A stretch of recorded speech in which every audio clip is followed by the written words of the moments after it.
right again, Renata. After 4 years of doing this. Hello and welcome everyone. How are you all this evening or this morning, depending on what side of the flat globe you are on? The flat globe? Well, you know, it's flat and we don't actually exist. Oh, But never mind. that's right. I keep forgetting about that. We're interdimensional creatures. We're coming from elsewhere. Hi, Barbara. Hi, Celtic Dragon. Yes, hello, my spooky friends. Hello, Barbara and Celtic Dragon and Jody Music. Mwah, Jody Music from Colorado. Hello, gorgeous. Who else have we got on there? Alzina gets the first award today because she was on 15 minutes early, almost 20 minutes early. She was so excited. Love it. Love Hello, it. Zena. Hi, Debbie. Welcome to the show. It's that time of the show where you let us know where you all are from. We are 2 hours north of Sydney. We are in a little town called, not little, Newcastle. Hi, Liz. Hello, Debbie Wallace. So you're new? Have you been here before? Hello, Liz McCoy. Just been talking to you. Robert, the daylight savings are doing our head in at the moment. We were struggling. We thought the show was at 11. It used to be at 10, and then I thought, oh, it must be 11. No, it's 12. Hello, Andrea. Hello, Liz. And hello, Mel. How are you? Lovely to see you all. Look, it means so much to us for all of you jumping on and saying hello. South Carolina, wow. And also saying hello to each other is just awesome. Yeah, it's building all these connections from all around the world. It's you'll just know amazing. Each other. Like we've got Joe, who's Celtic Dragon from Australia, talking to Jody in Colorado, and Celtic Dragon in the Victoria Alps, and Andrea from Bogan. Unfortunate. Bogan Logan. She's from Logan. She's saying she's a Bogan from Logan. Bogan from Logan. And Justin, hello from the Central Coast. Oh, Justin, welcome back to the Grand Poo Bars, gorgeous. We are actually heading down to the Central Coast for a meeting. Kira, good morning. Where are you from? Oh, so you got onto it, did you? I see you. Yeah, so you made it to the December one. Oh, Mel, hope you get better soon. Yeah, you're sending love. Yeah. Hi, Ronnie. Welcome. Hi, Heather. Chattanooga. Isn't that beautiful? It's just weird you guys are saying good evening when it's like lunchtime here. Oh, I shouldn't mention that. She'll get hungry. So we have actually finished our ABC of Paranormal Strangeness and our stories about weird and wonderful things. But look, don't despair. We have more weird and wonderful things because the world is filled with weird and wonderful things and people. Yeah, look at us. And we're weird and wonderful. And superstitions. So we have decided to go on to the ABC of weird and wonderful and strange superstitions from around the world. And we are presenting the letter A today, which is all about ants. Jenny from Ireland. Oh, we're trying to work out our dates for our trips, and it's just like we're planning on April for Ireland, but we've just found out that there is a conference, Sage Paracon, in July in Coventry. We're supposed to be speaking at a paranormal conference in America in June, so we're going to see if we can make all that meet up. Because we just can't keep hopping on aeroplanes and going over. It costs too much money. Although we do have a lot of credits we've got to use, but I don't think it's enough credits. Redwood Castle. Wow.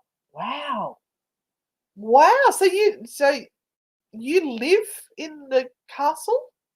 No, it must be. I don't know. Explain. Tell us more, Jenny. We're excited. More. You've mentioned the word castle. Hey, Brent, how are you? Brent's keen to come and do more investigations with us. Yeah, don't forget to give a thumbs up on the YouTube if you're watching from there. That would be really very much appreciated. The conference that we were invited to speak at this conference for 2020, and then of course we all know what happened. And it's the Women's Paranormal Conference in Virginia.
Hey guys, we're not quite sure what's happened there. We've had a technical issue where the internet at home has dropped out, so I'm just seeing if I can get it reconnected again.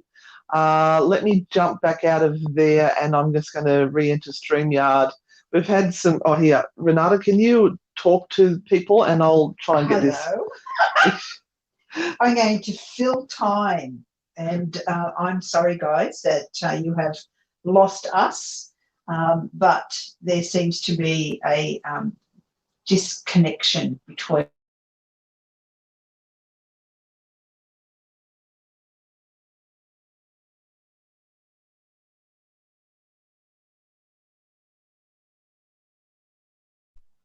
Hello, we're back again. This is interesting, isn't it? It's so much fun. I hate computers. In the meantime, oh, Andrew, you had an attack last night by a psychic vampire. Anyone that you know? That's an interesting question.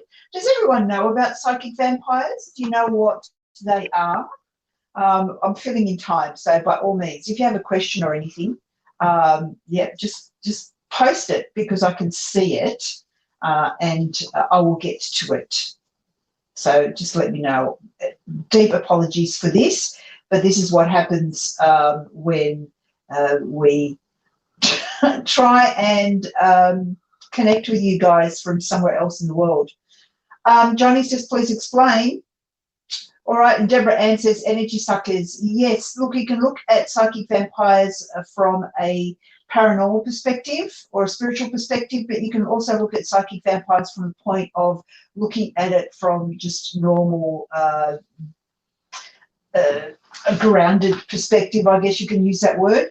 In both cases, they are entities or energies that take energy from you. They literally suck it from you. So if you look at it from a paranormal perspective, you may be looking at an energy or an entity that is dragging your life force from you so that you can, so that you feel as though you are depleted completely, mentally, physically, emotionally, and spiritually, and yet that entity gains life. We've all seen kind of movies like that where things like that kind of happen, where you have a predator that is preying on someone and it seems to turn them old and the predator becomes younger and younger.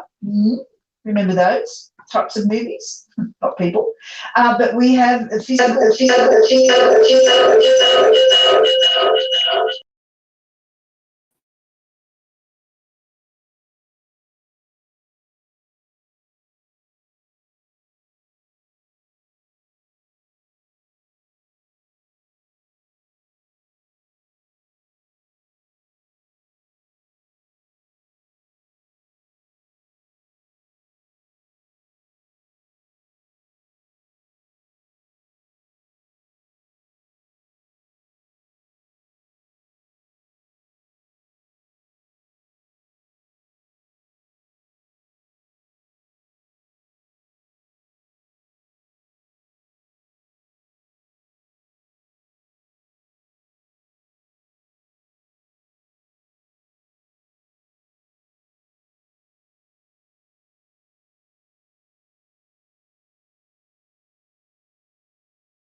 It's not even working. I have no idea. All right. The problem is I can't present the show. All we can do is we can answer questions. We can answer questions, and hang on to that. I'll get our little what's imagery and pop it up on there. All right, so just to continue, and Andrea, yes, psychic vampires are people who drain our energy. But when you look at it from the paranormal point of view, we're not actually looking at people, we're looking at entities or spirits or some sort of energy force that is taking it from you. And that is often described and talked about when we're discussing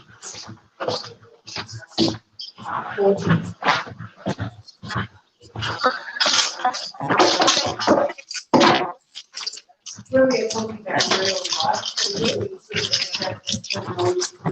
say that they are energy vampires or psychic vampires, using that word vampires as a way of connecting it to the dear old Dracula kind of symbology in vampires, in that they suck the lifeblood out of you.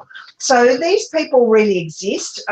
There is a more of a psychological term for them, as in narcissists. And someone did mention that ex-wives. I saw that. I did see that. And look, there are people like that, and you have to be aware that they can turn around your ability to create and to move forward and to do what you need to do if you're exposed to them for a short period of time. But imagine what it's like being exposed to them for really long periods of time, where they are continually in your life, like a mother-in-law, or some mother-in-laws are fantastic, but a mother-in-law or a husband or a wife, or an associate at work, and you can't get away from them because you have to be in their sphere all the time, and this person has just chosen you to be their target.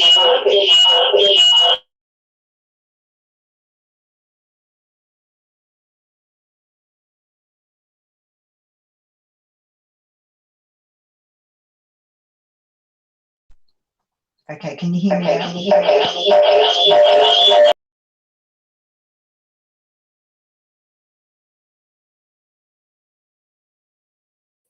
Pick everything up. Can I? Yes. Yeah. All right, we're just going to leave this up just in case. But it's now talking in my ears, which is not good. All right, so, and that's frozen there, so that's all right. We're back here. Oh, you're strobing on there. That looks fabulous.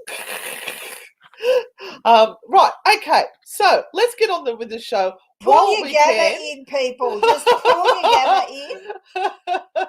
I need to get to see if the Chrome tab is still available that I had ready to go.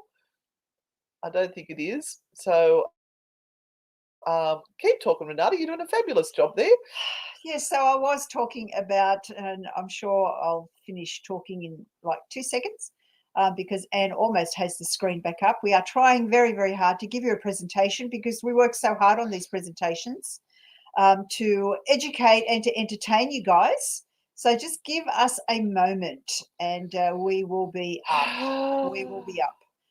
But that's enough talk about energy vampires, because I think that has influenced what is going on for us this morning. So let's not talk about it. I wonder if any of you that are watching are going through this in your own lives at the moment, because this is how bad this stuff is. It can affect you in this particular way. And it has happened to us before, where we have chosen a topic to talk about, and there might be negative connotations or negative energies associated with it, and all hell breaks loose. This is how intertwined our world is, people. So beware what you bring into your lives and into your energetic space. All right, we are back.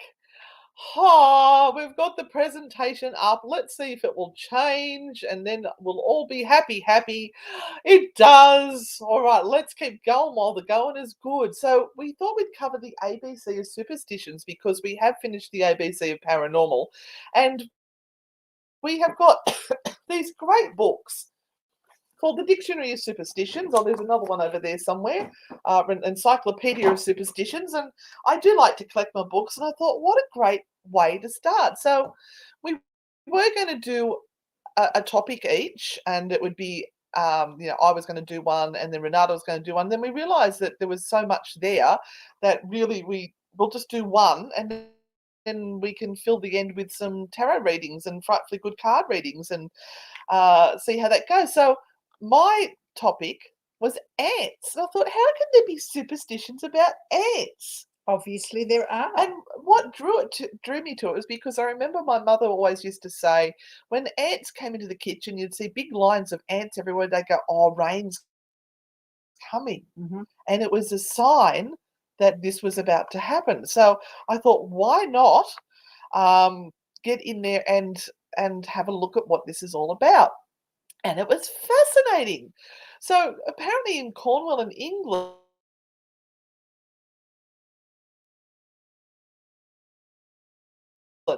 existence. And if you have a look at those two little pictures there, you can actually sort of see where they get the idea from, can't you? Absolutely. They were called Merionsons or Murans, and it was believed that the elfin creatures went through many gradual transformations, becoming smaller and smaller until they disappeared from this world altogether. So it takes a whole new meaning to don't step on the ants because they're the fairies. Right. There's millions of them. There is one tradition that it was once believed that the Cornish fairies were druids who refused to accept Christianity and so were condemned to lose their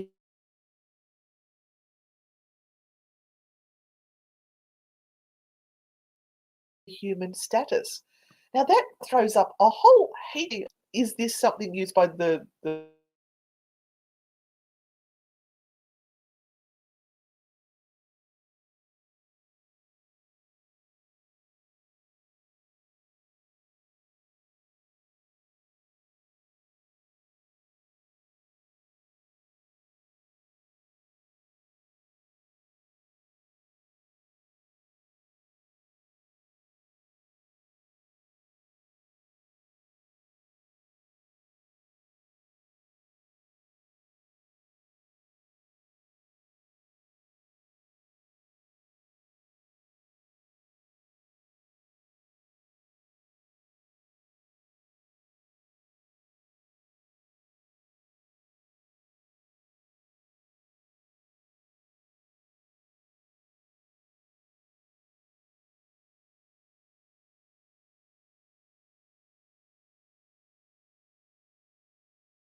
Hi, and welcome from Australia. We're gentlefolk. No, we're not. We're Not when the internet keeps and we've got a presentation done. We're gentlefolk down here. We wouldn't harm an ant. Where did we get up to? Where did we get up to with the fairy girl? Yeah, but did they hear that? I don't know. Did you hear that? Did you hear about the druids? Did you hear about the the babies? Where did we get up to in the presentation? Jody, is that alcohol cocktail for us? We need it. Yes. All right. Yes, let's see if I can get it shared again. If it does it again, we're just going to have to give up the internet. There's been issues with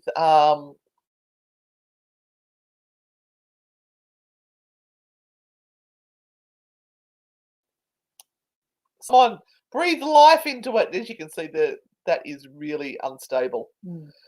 That should all be, yes, we've had some big storms, so it has played havoc with the internet.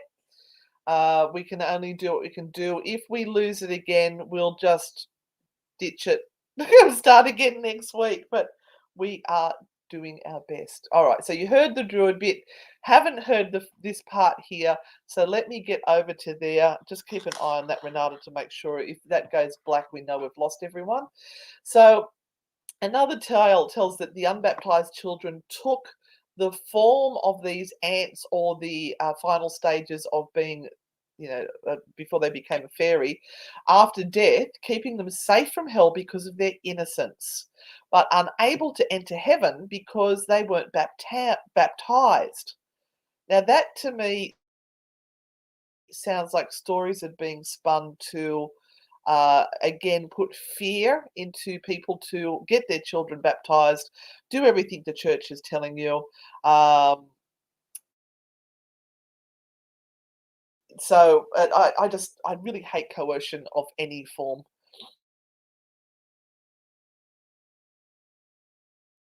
To destroy an ant's nest, were being kept safe before they became fairies. That's incredible, isn't it? Mm.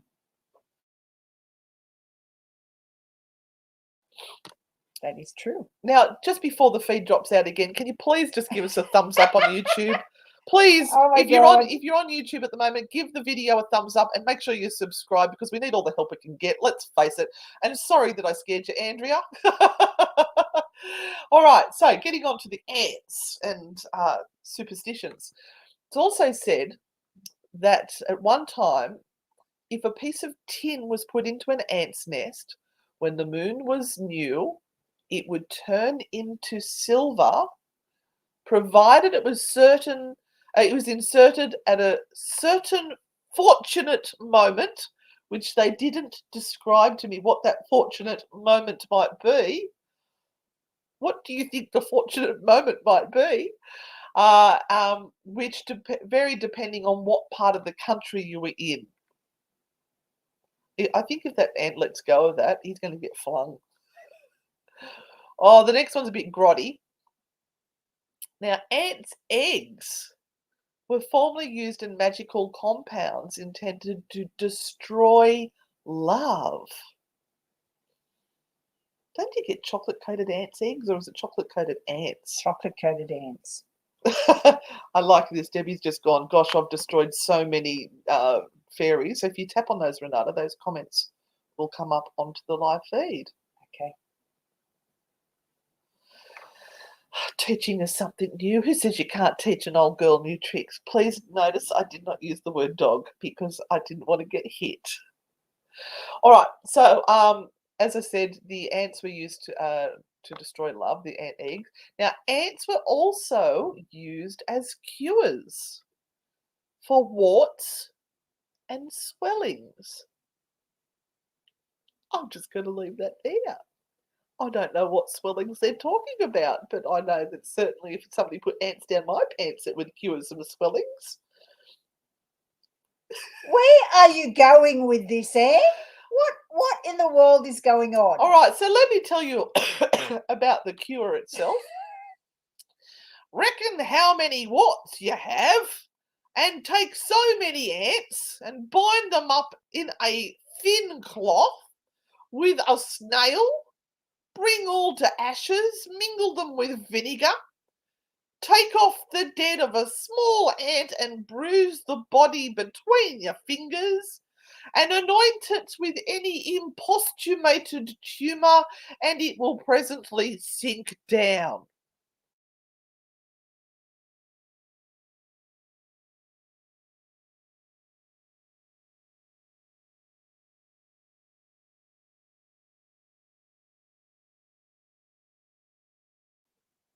And egg. Back. So this is old folk magic, and there is probably something really interesting about the compounds that they have located. But fancy getting to a point where that's something that you would trial and use, and think that there could be something possible to help and assist. Off a small and who thought to do that? Have you smelt dead ants? It's a very peculiar odour. Anyway, moving on. So then we've got some luck and things with various sorts of ants. Black ants were considered quite auspicious, so if you see black ants roaming around your house, then it means that soon there'll be a sharp rise in your wealth. On the other hand, red ants were considered to bring bad luck. Red ants in the house means a loss of wealth. So everyone's going to be leaving food out now, hoping to bring black ants into the house. The ant's spiritual meaning is hard work, perseverance, discipline, endurance. Ants respect a hierarchy, so they are very efficient in completing their duties. An ant is a symbol of discipline, hard work, strength, unity, determination, teamwork, and patience. I thought these were all little interesting things to add into the mix about that. But as I was saying, the old wives' tale that I knew was if there's ants in your house, means rain is coming. Yeah, exactly, Jenny. So the spirit animal, the ant, sometimes we all feel that things do not move in the right direction. So I think to me, this is almost like if you have a dream about ants. So the ant spirit animal comes into your life to let you know that you should slow things down and be patient. And spiritual meaning is associated with proper planning and self-control. The tiny insect is teaching us that we need to work hard to achieve our goals. Dreaming of ants is also related to a sense of community. And if you think about this logically and the way the ants move and their habitat, this all makes sense. Mm-hmm. Sometimes we cannot fulfill our dreams alone, so we should work in a team. So if you're dreaming of ants, maybe it means stop trying to do things on your own and gather some people around you to help you. Robert, thank you once again for Oh, your Robert, thank stars. you. From the bottom of our hearts. Thank you so Oh, wow. much. Seeing big ants in the house might signify that your ant spirit animal shows you how to consolidate healthy relationship with friends, co-workers, or superiors. So what do ants mean spiritually? If the ant is your spirit animal, does anyone out there have the ant as their spirit animal? That would be an interesting choice, wouldn't you think? And this is associated with tattoos, and often tattoos that are associated with Indigenous people as well, because they very much connected to the earth, and they very much believe in spirit animals as dwelling within them as well as outside of them. So to have a tattoo of an animal on you brings that animal's energy and everything that animal is associated with into you. And so this is kind of part of what we're talking about here. Yep. Of course, I picked that moment to yawn. Good on you, Anne. If the ant is your spirit animal, it means that you are a hardworking and responsible person. You are capable of making decisions and you rarely fail to judge the advantages and disadvantages correctly. The ant spirit animal gives you a fighting spirit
Are we having fun yet?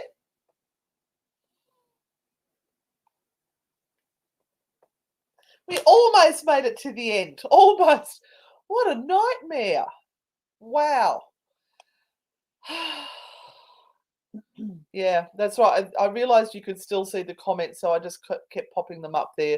So Renata just had some fun facts. I don't know whether we can get that up, but we'll quickly pop that back in and see if it will. We've literally got 2 slides left. Yeah, Almost made it. there we go. So the largest ants nest ever found was 3.7,000. Enormous colony housed 33 ant populations which had merged into one giant super colony with millions of nests and billions of workers. My goodness. Fancy stumbling into that. How do you get out of that? 3,700 miles wide. Wow. And here's another one for you. The aptly named species of trapjaw ant can close its jaws at 140 miles per hour, which it uses to kill its prey or injure predators. Imagine if that bit you on the bum. Look at its pincers there. That is just horrendous. Zena suggested we should not mention the A word again because we seem to drop out every time. Which A word is that? I'm not game enough to say it, but there's a picture of it on the screen right there. Is this a sign from the ants that what we need to do is actually work on our community? It may well be. It might